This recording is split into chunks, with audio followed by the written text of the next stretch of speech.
As of 2 days ago, coronavirus was declared by the World Health Organization as a pandemic. Now, we see a lot of organizations that are now transitioning their work from in-person to remote to be able to kind of eliminate those potential exposure risks and to keep people more separated. But as dental healthcare providers, we're in a unique situation where we can't work remotely. Mm-hmm. So teledentistry only goes so far. Yeah.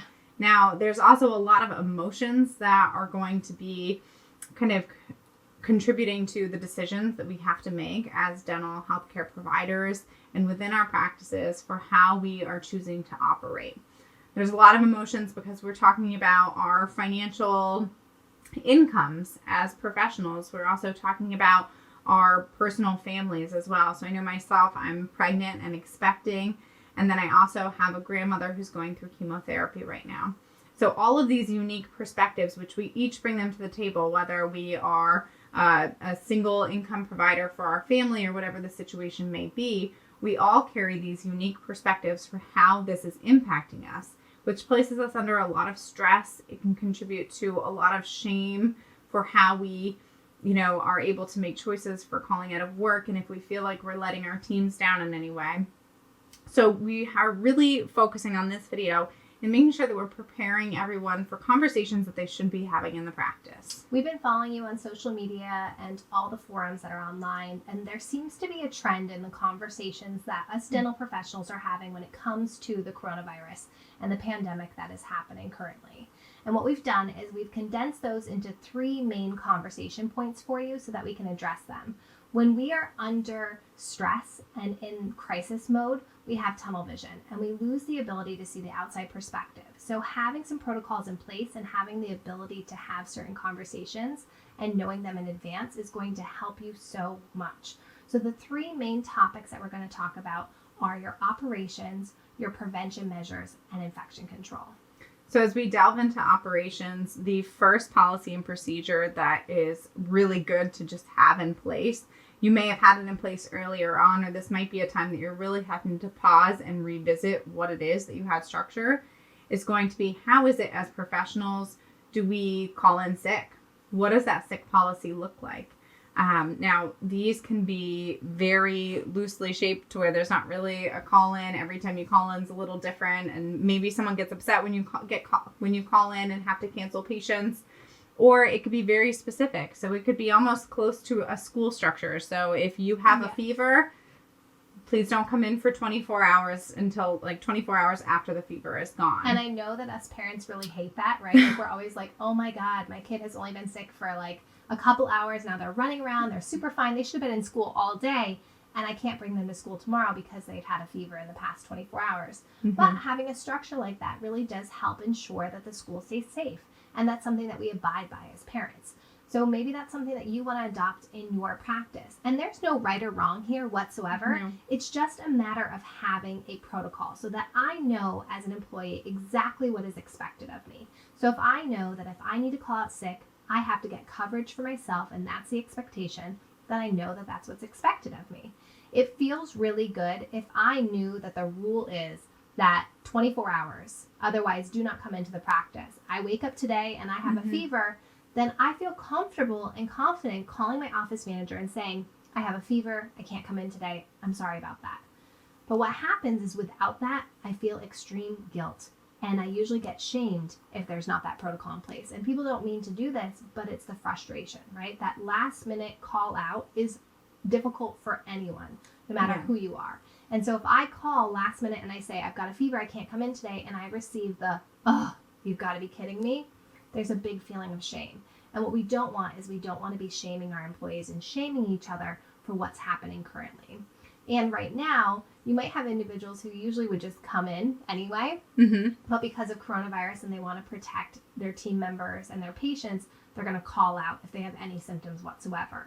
So making sure that we have a strict protocol for that to be able to say what's sick, what's not sick, when do you call out, when do you not call out, and what do we do if that happens? And also having that for our patients. Yes, so exactly. Making sure that we have a policy for how we're rescheduling patients. So in some offices, you might get a patient that comes in that is tremendously sick, that is like, well, I called in and said that I was sick, but maybe they didn't sound sick on the phone. And so we're like, gosh, well, there will be a hole in the schedule. You really have to come in because there's X amount of time that we need for notice. But really making sure that we just have a protocol in place for our patients. You know, you can be asking more questions about what's constituting sick or what it is that's going on. Sometimes they call in and say, you know, I was sick about a week ago. I don't have a fever anymore, but I still have this postnasal drip that's causing a cough. Like, is it okay if I come in? And in that situation, it's probably fine, but really just knowing that you're able to ask those questions, that you have questions to ask if need be. And maybe even in this situation, asking screening questions while you're on the phone for whether or not it pertains to symptoms of coronavirus, whether it's a fever or a cough or where they traveled. You can see the CDC guidelines for screening questions to ask. But at least having that baseline, what is your policy when patients need to cancel because they're sick? At least having that, so then you have that for the entire year, even when there's not big health crises going on, but at least then we're able to keep our employees healthy as well. Now, currently, because of the virus specifically, we have a lot of patients who are abiding more by that 24-hour rule. And like, maybe I shouldn't go in if I have a cold or a cough where they typically would come in. So what we're seeing is we're seeing a lot more holes in the schedule. And if this hasn't happened in your area, it likely is going to, based off of the conversations that we're seeing on the internet. Because there's a lot more holes, a lot more people are calling out, and they're just abiding by the CDC rules. Now, in general, whether this is coronavirus or flu or anything, or just seasonal time frame where people just call out more frequently because it's beautiful outside, do we have a protocol for what we do when the schedule just kind of falls flat, right? Do we have a list of who goes home, who doesn't go home, who gets paid, who does get paid? Do you have admin time, and during that admin time you get paid a lesser rate? What is your protocol for that? Because this is something that we want to plan for. It feels so much better when I know my schedule is falling apart. I can either get on the phone and try and get more patients in here, or I know that I'm not going to get paid and I'm going to have to go home. Instead of they're creating this blame and shame towards their employers because there was no protocol in place for this, and it just feels like you're, pinpointing this one person. Because what if Chastity's schedule is full and mine isn't? It feels really unfair. So what is the protocol around that in your practice? And sometimes this conversation might have happened upon employment, and now we're just running into these situations where it's becoming more common for patients to cancel, or maybe the conversation never happened. And these are challenging conversations. They can be challenging conversations to have. They shouldn't be. So we really encourage you to delve into these difficult conversations as just an opportunity to be able to have an open conversation and just to have a better understanding of what it is that you can anticipate, so you're able to plan for the future, so you don't feel like you're getting stuck in that bind, becoming stressed out because now there's a financial pressure on you as well. But being able to have a plan so you know what to do if you run into this circumstance. And like Christina said, it might be getting on the phone, calling patients, trying to get people off of a cancellation list to be able to pull them in, or doing administrative duties, but trying to get creative with how we can keep everybody in the office if that's an opportunity that we have. So, having schedule changes and sickness, those are typical protocols that we want you to have regardless of the situation that's happening. But there's also things that are going to come up that we want to create protocols for, or at least have the conversation with our team based off of, that's more specific to coronavirus. And that would be things like school closings. Now, based off of the county where you are, you may or may not have school closings that are happening with you. What we're reading is most of these school closings are happening like the morning of. Mom wakes up, sees school is closed, and has to call the practice and say, I can't come in because I don't have any childcare. So having a proactive conversation with the parents in your practice, or the grandparents, if they're the ones that would typically be watching the children, is having that conversation and saying, who here is worried about the school closings, and what is your plan when it happens, if it happens? And that way we're just proactive, so that we know that we all saw in the news this morning that this school is closed. I'm sure that Betsy is not going to be able to come in today because she already made that very clear, and we have a protocol in place for that. So always being proactive as possible. Then there's the standard operations protocols that kind of tie more into OSHA and infection control as well. So we can very apparently see that there is a big shortage in mask supplies right now, but we also want to be mindful that there are guidelines, hand sanitizers, wipes, wipes, everything. You can't it's hard to buy just those standard things, even at the grocery store for your house, toilet paper. But having an understanding of what the existing OSHA guidelines are, what the safety guidelines are that are already in place, and really being aware of that. We talk about how fear really pushes people's personalities to a different level. And what happens is that we go into this tunnel vision, right? We have a fear of loss. We all need to be producing. Mm-hmm. Without production, we are not getting paid. Without getting paid, we're not paying our bills. And everyone has different levels of what that means for them. It's really important not to be, tearing everybody up and be like, well, the dentist can take days off, they can afford it versus I can. Mm-hmm. This is a team, right? And we are trying to keep the practice open for everyone. That is what you are all striving for. But we need to know, what do we have, in place for if we run out of PPE, having that conversation and making sure that we're also still abiding by OSHA and CDC guidelines. The last thing that we want to do is putting ourselves or our patients at risk by not following those guidelines. And it's really easy in this panic mode to say, it doesn't matter, we just need to stay open and we'll figure out whatever way we need to do that, even if that means that we're not following these guidelines. And in the end, the last thing that we want to do is be on the news because we didn't follow those guidelines. So it's really important as dental professionals that we look back at those. We have some great resources in the description for you that CDC has just released for dental professionals, reminding you of what those guidelines are and how to abide by them to ensure the safety of yourself and your patients. Now we're starting to tear more in that direction of what are the coronavirus specific conversations that we should be having. One of the big ones is, what are we doing about screening questions within the practice? So the CDC has recommended screening questions that should be asked. What is our protocol? Are we asking these on the phone? Are we asking them when patients come in? If there is a patient that has those risk factors for an exposure, what then are we doing as our follow-up protocol? So really making sure that we understand, how is it that we're screening patients? If a patient was positive for any of those screening questions, what is our next step and what do we do in that situation? And this would be more of like creating a pandemic protocol for your practice. Yes. Because this is something that you can refer back to, unfortunately, if a pandemic happens again. There was an influenza pandemic a few years ago, and that's where this pandemic protocol started. How many of us actually created a pandemic protocol? How many of us wish we had one right now?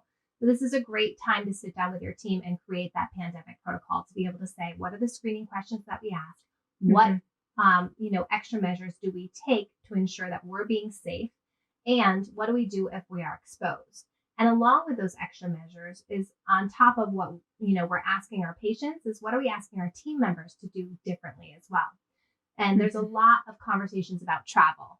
And it's hard because these are cold months. It's hard. It's cold. We have spent We're forever planning. We're in Vermont. It's freezing.